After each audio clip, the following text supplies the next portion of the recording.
এই ବର୍ଷ ଦଶହରାରେ ମୁକ୍ତିଲାଭ କରିବାକୁ ଯାଉଛି JP motion pictures presents versatile actors and actress Siddhant Mahapatra ଏବଂ ଅନୁ ଚୌଧୁରୀ ଅଭିନୀତ ନୂଆ ସିନେମା ପରବ।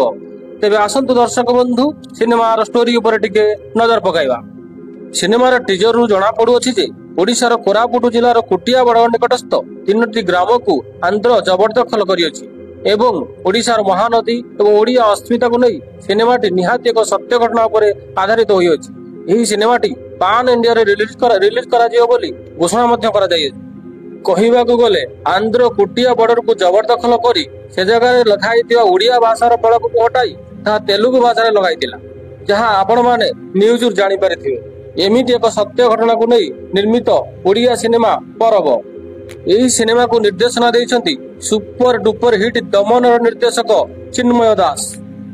ବହୁଦିନ ପରେ ଦର୍ଶକମାନେ ସିଦ୍ଧାନ୍ତ ମହାପାତ୍ର ଏବଂ ଅନୁ ଚୌଧୁରୀଙ୍କ ଏକ ସୁପର ହିଟ୍ ଯୋଡ଼ି ଏହି ସିନେମା ମାଧ୍ୟମରେ ଦେଖିବାକୁ ପାଇପାରିବେ। ସିନେମାର ଅଫିସିଆଲ ଟିଜରକୁ ଦେଖି ଅନୁମାନ କରାଯାଇପାରେ ଯେ ସିନେମାର କାହାଣୀ କୁଟିଆ ବର୍ଡରରୁ ଆରମ୍ଭ ହୋଇ କ୍ଲାଇମାକ୍ସ ଚୈତ୍ର ମାସର ଚୈତି ପର୍ବରେ ଶେଷ ହେଉଅଛି। ସିନେମାର ମୁଖ୍ୟ ଚରିତ୍ରରେ ଅଭିନେତା ସିଦ୍ଧାନ୍ତ ମହାପାତ୍ର ଏବଂ ଅଭିନେତ୍ରୀ ଅନୁ ଚୌଧୁରୀ ଏକ ମୁଖ୍ୟ ଭୂମିକା ଗ୍ରହଣ କରୁଛନ୍ତି।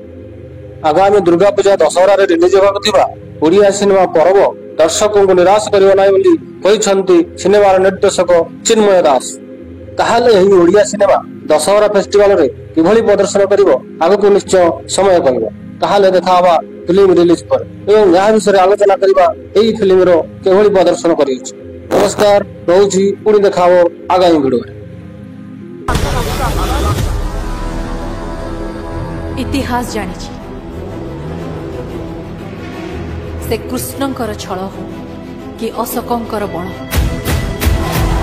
लढ़ीचु मुंड नुआईन शपथ गजपति छुईबा तो दूरर कथा छाई भी पड़े विद्रोह हब।